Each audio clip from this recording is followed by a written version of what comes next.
हरे कृष्ण। अल्प बुद्धि वाले व्यक्ति जो है देवी देवता के शरण में जाते, जानती देवव्रता देवान पितृ जानती पितृव्रता भूतानि जानती भूतेजा मद्दा जिन माम पिमाम। जो देवताओं की पूजा करते हैं ये देवताओं के बीच जन्म लेते हैं।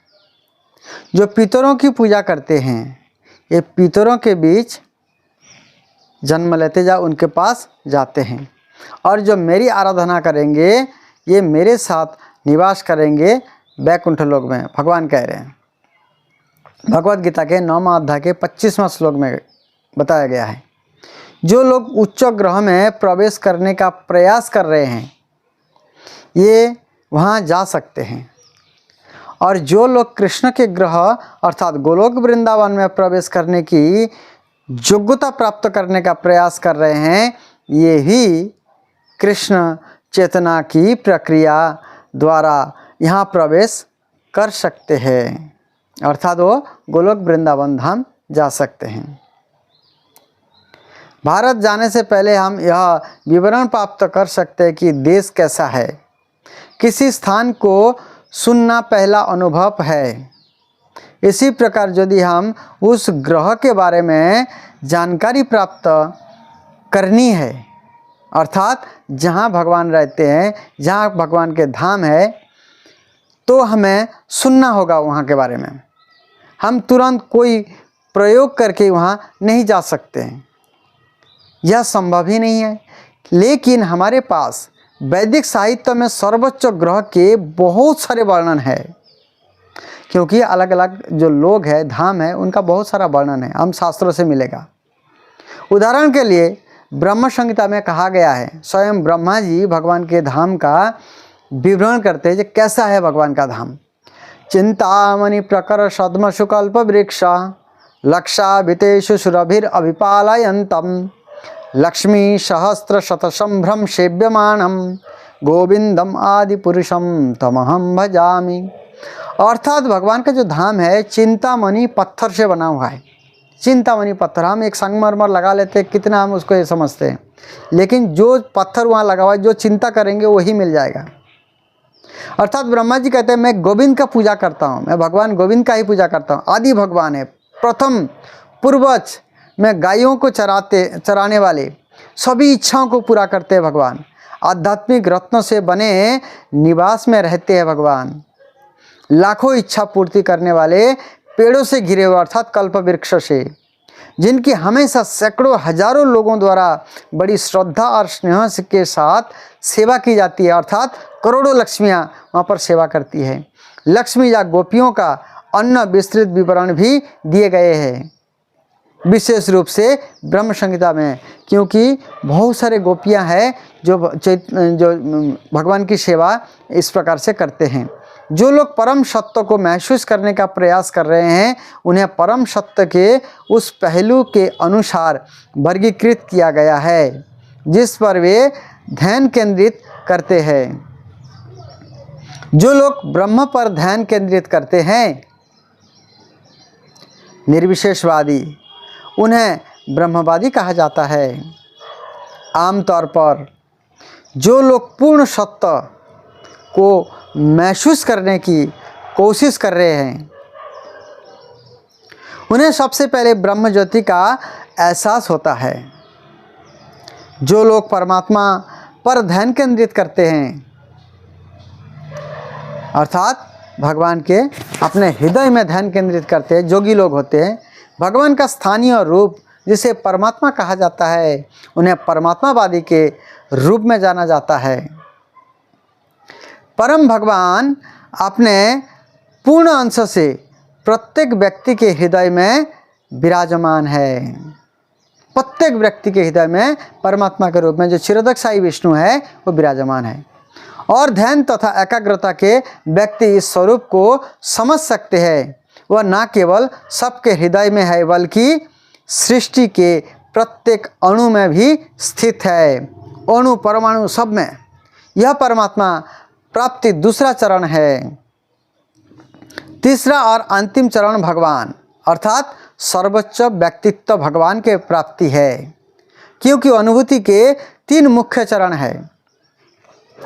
सर्वोच्च परम सत्य एक जन्म में प्राप्त नहीं होता है। बहुनाम जन्मनाम अंते ज्ञानवान माम प्रपद्यते, बहु जन्म के बाद ज्ञान प्राप्त होता है। यदि कोई भाग्यशाली है तो वह एक सेकंड में परम लक्ष्य को प्राप्त कर सकता है, यदि को इतना भाग्यशाली हो तो। लेकिन आमतौर पर यह महसूस करने में कि ईश्वर क्या है, कौन है, कई कई साल और कई कई जन्म लग जाता है, क्योंकि वो भगवान का था नहीं पा सकता है, क्योंकि भगवान को समझना इतना आसान नहीं है। लेकिन गुरु परंपरा से हम सुन सकते हैं, अहम सर्वस्व प्रभवो मतो सर्वम प्रवर्तते इति मत्ता भजन्ते माम बुद्ध भाव समन्वित। मैं सभी आध्यात्मिक और भौतिक संसार का स्रोत हूँ, भगवान कह रहे हैं। सब कुछ मुझसे ही निकलता है, जो बुद्धिमान इसे पूरी तरह से जानते हैं ये मेरे भक्ति में लगे रहते हैं और पूरे दिल से मेरी पूजा करते रहते हैं। यही विधि है वास्तव में, और वही व्यक्ति भगवान की सेवा में लगते हैं। वेदांत सूत्र वह भी पुष्टि करते हैं कि परम सत्य वह है जिससे सब कुछ पैदा हुआ है, सब कुछ उनसे आया है। यदि हम वास्तव में मानते हैं कि कृष्ण ही हर चीज़ के मूल है और यदि हम उनकी पूजा करते हैं तो हमारा पूरा खाता एक सेकंड में बंद हो जाता है। कौन सा? पाप का। लेकिन अगर कोई विश्वास नहीं करते कि और कहता है ओ मैं देखना चाहता हूँ कि भगवान क्या है, कौन है, कहाँ रहते हैं, तो उसे अंत में अंतिम चरण में आने से पहले अवैयक्तिक ब्रह्म तेज और फिर परमात्मा स्थानीय विशेषता का एहसास करके चरणों से गुजरना होगा। अर्थात उनके लिए बहुत लंबा प्रोसेस है, इसलिए शब्द प्रमाण से हमें मानना चाहिए। वह महसूस करते हुए वह यहाँ भगवान का सर्वोच्च व्यक्तित्व है। हालांकि वह समझा जाना चाहिए कि इस प्रक्रिया में अधिक समय लगता है। जब कोई वर्षों के शोध के बाद किसी को पूर्ण सत्य का एहसास होता है तो वह निष्कर्ष निकालता है, वासुदेव सर्वमिति, सब महात्मा सुदुर्लभ। वासुदेव ही सभी कारणों के कारण है, सभी के आधारशिला है, उन्हीं की शरण लेना चाहिए। तो वही व्यक्ति वासुदेव के शरण ले लेते हैं। वासुदेव ही सब कुछ है। वासुदेव कृष्ण का एक नाम है, क्योंकि वो वसुदेव के पुत्र होने के कारण वासुदेव, और इसका अर्थ है कि जो हर जगह रहते हैं। यह महसूस करते हुए कि वासुदेव ही हर चीज़ों का मूल है, माम प्रपद्धते, अर्थात यह समर्पण करता है। समर्पण प्रक्रिया ही अंतिम लक्ष्य है। या तो कोई इसे तुरंत करता हो या कोई जन्म के शोध अर्थात सोचने के बाद कोई करता हो, लेकिन समर्पण तो भगवान के करना ही पड़ेगा। किसी भी स्थिति में यह समझकर समर्पण होना चाहिए कि ईश्वर महान है और मैं उसका अधीनस्थ हूँ, अर्थात मैं उनकी सेवक हूँ। कृष्ण मालिक है, हम नौकर हैं। यह समझकर बुद्धिमान व्यक्ति तुरंत समर्पण कर देता है और कई जन्म लेने की प्रतीक्षा नहीं करेगा, क्योंकि हमें जन्म लेने की आवश्यकता नहीं रहेगी। और यह समझ जाता है कि यह जानकारी भगवान ने बद्ध आत्माओं पर अपनी असीम दया के कारण दी है, क्योंकि भगवान स्वयं खुद बोल रहे हैं, इसको बद्ध जीवों पर कृपा कर रहे हैं। हम सभी बद्ध आत्माएं हैं, क्योंकि हम बंधे हुए हैं, जो इस भौतिक संसार के 3 गुणों दुखों से पीड़ित है। अब भगवान हमें संपूर्ण प्रक्रिया द्वारा इन दुखों से बचने का अवसर दे रहे हैं, लेकिन हम अवसर का लाभ नहीं उठाना चाह रहे। लेकिन हमें बुद्धिमान बनना पड़ेगा, अवसर का लाभ उठाना पड़ेगा।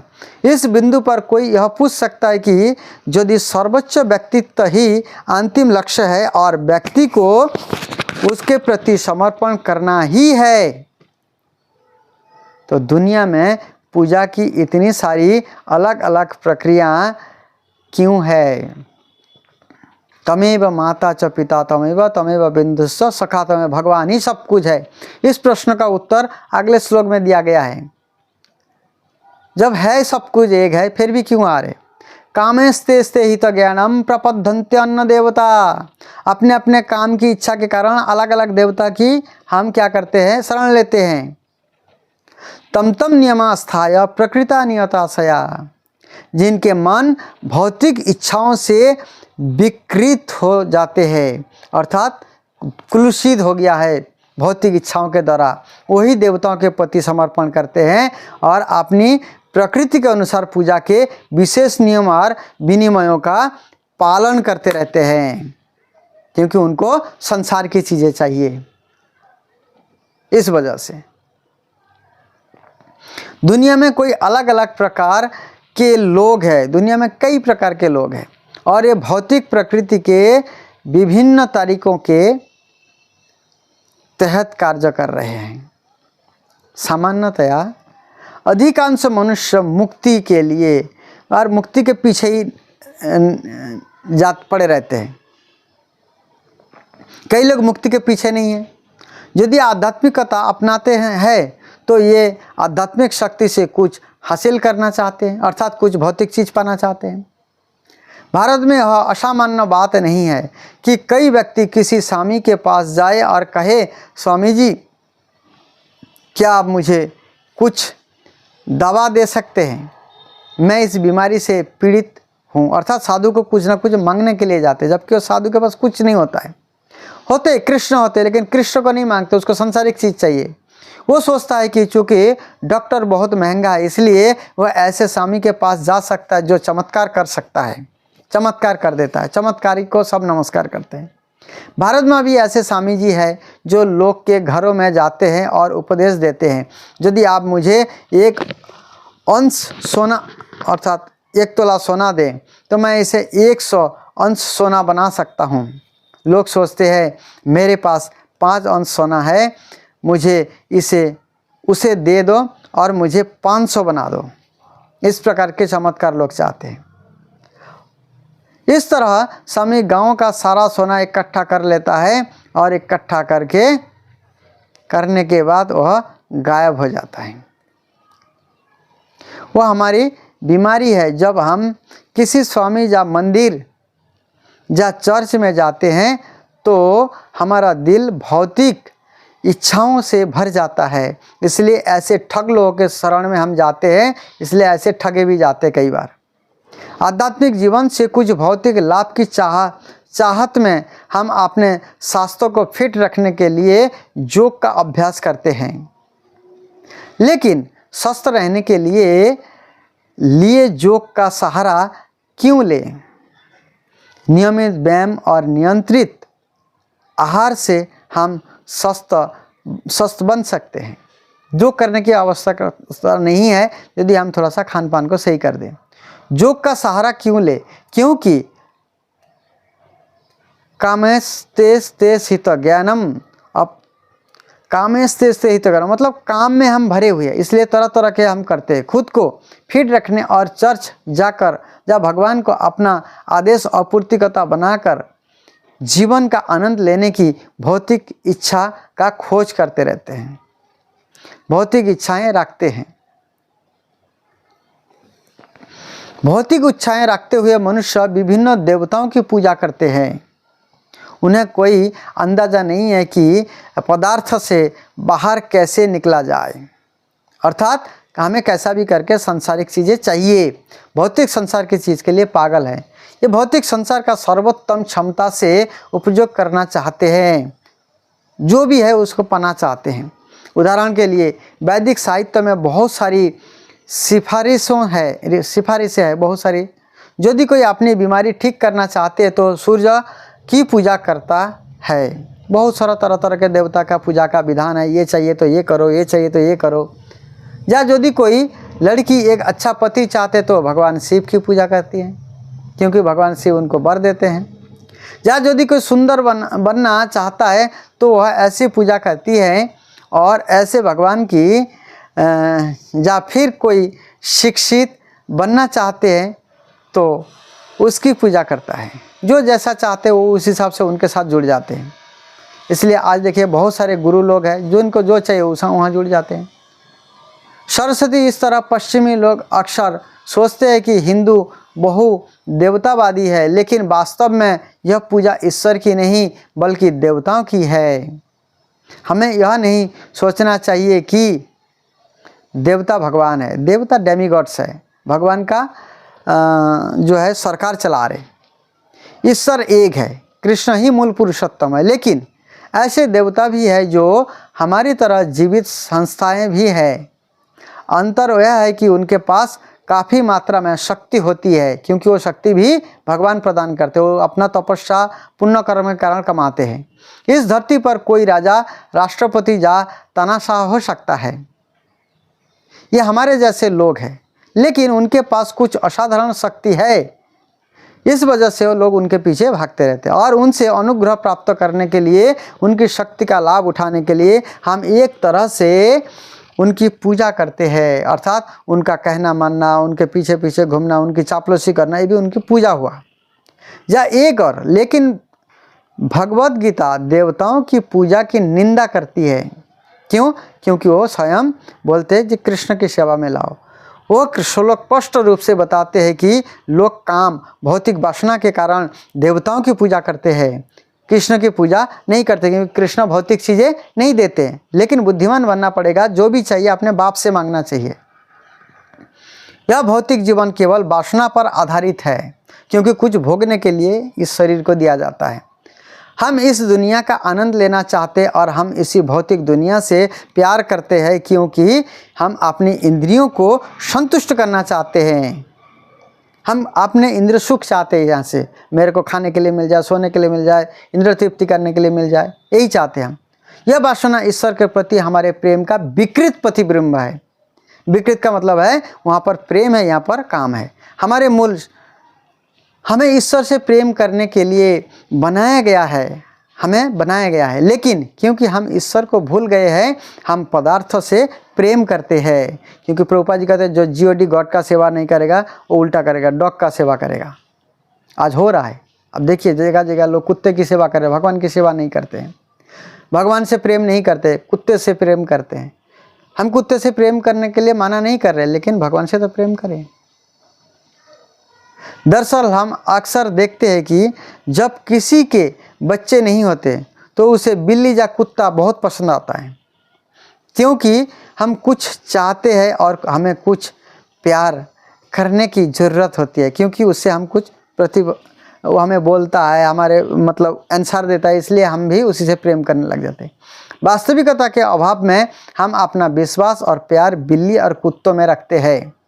प्रेम सदैव होता है, परंतु वह विकृत होकर वासना का रूप धारण कर लेता है।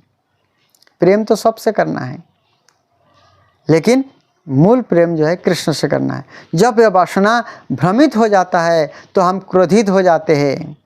जब हम क्रोधित होते हैं तो हम भ्रमित हो जाते हैं। क्रोधात्मवती सम्मोह सम्माद स्थिति विभ्रम हिति भंसत बुद्धिनाश बुद्धिनाशात प्रणश्यति। और जब हम भ्रमित होते हैं तो हम नष्ट हो जाते हैं। वही प्रक्रिया चल रही है, लेकिन हमें इस प्रक्रिया को उलटना होगा और वासना को प्रेम में बदलना होगा। जो वासना है, जो काम है, उसको प्रेम में बदलना होगा। निज इंद्र प्रीति वांछा धरे काम नाम, कृष्ण इंद्र प्रीति वांछा धरे प्रेम नाम।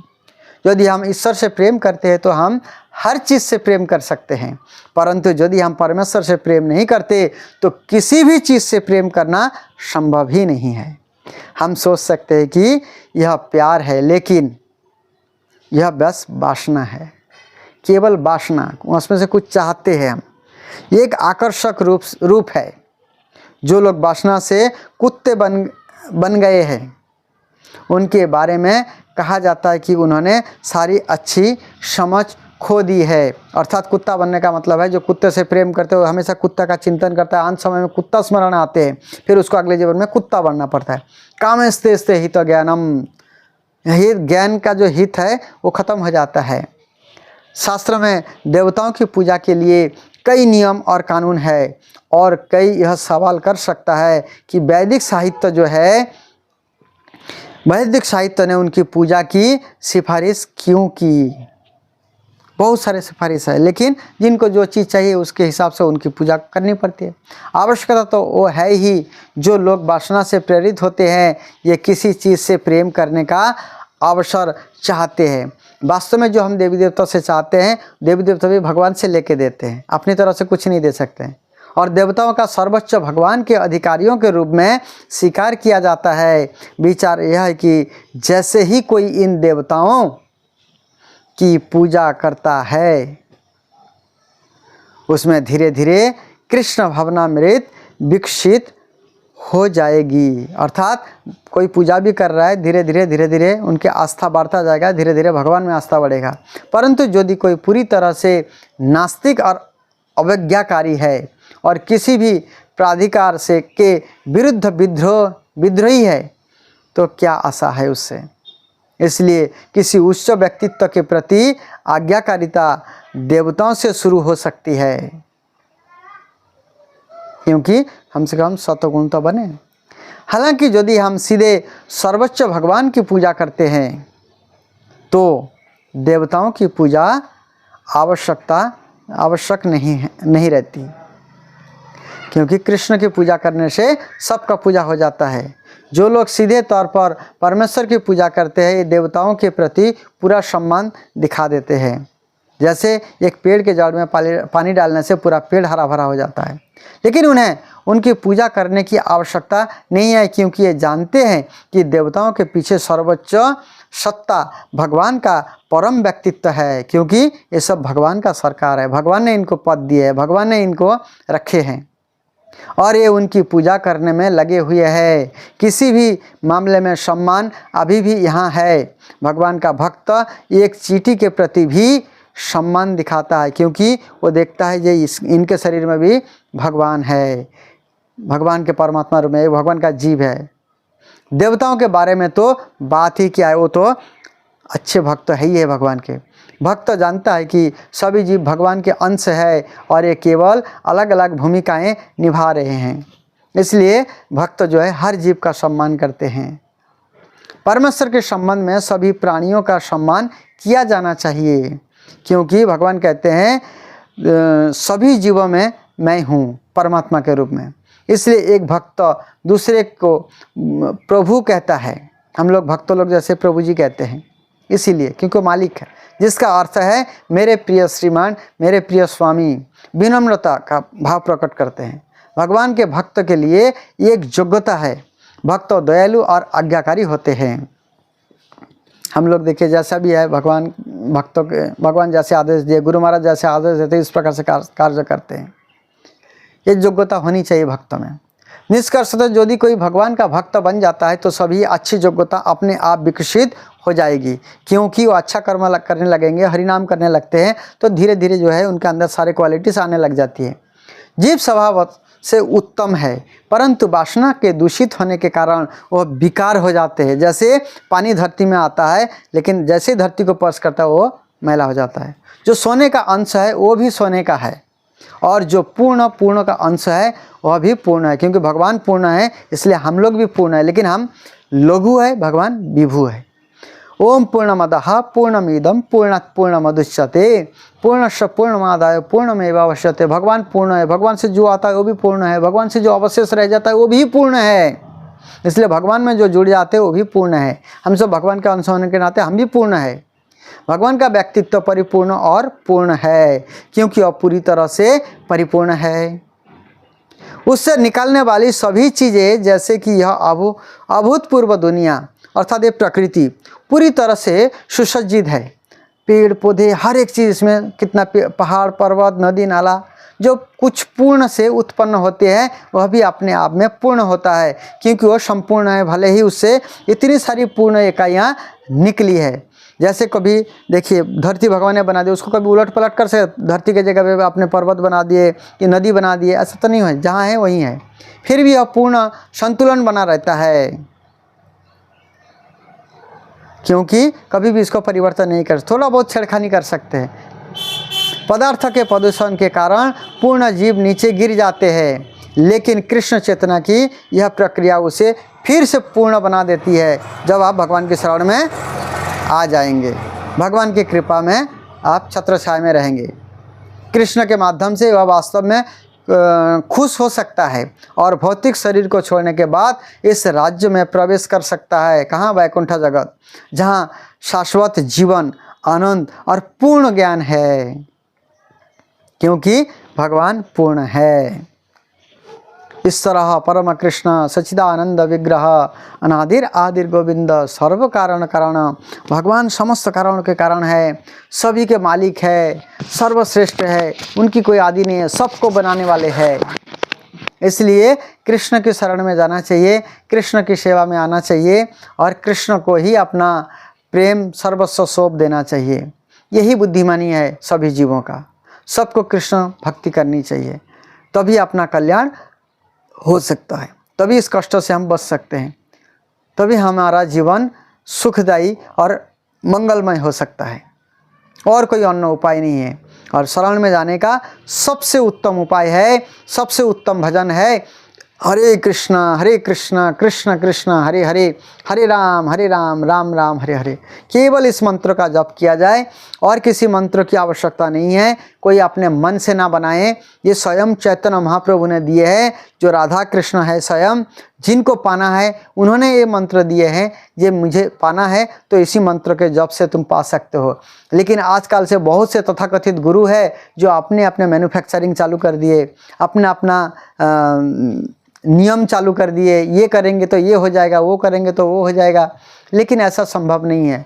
इसलिए ब्रह्मा जी कह दिए हरे नाम ये वही केवलम कालो नास्ते व गत्यंत। कलि युग में हरि नाम के अलावा दूसरा कोई गति नहीं है, कोई गति नहीं, ना धन से, ना ज्ञान से, ना जोग से, केवल हरि नाम से। इसलिए अलग अलग सभी मंत्रों को छोड़ करके केवल हरे कृष्ण महामंत्र जप करना चाहिए।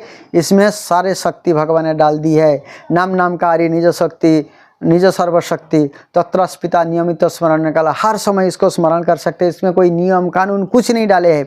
सब प्रकार से आध्यात्मिक, स्पिरिचुअल, मटेरियल सब शक्ति इसमें है, सब कुछ पा सकते हैं इस हरे कृष्ण महामंत्र में।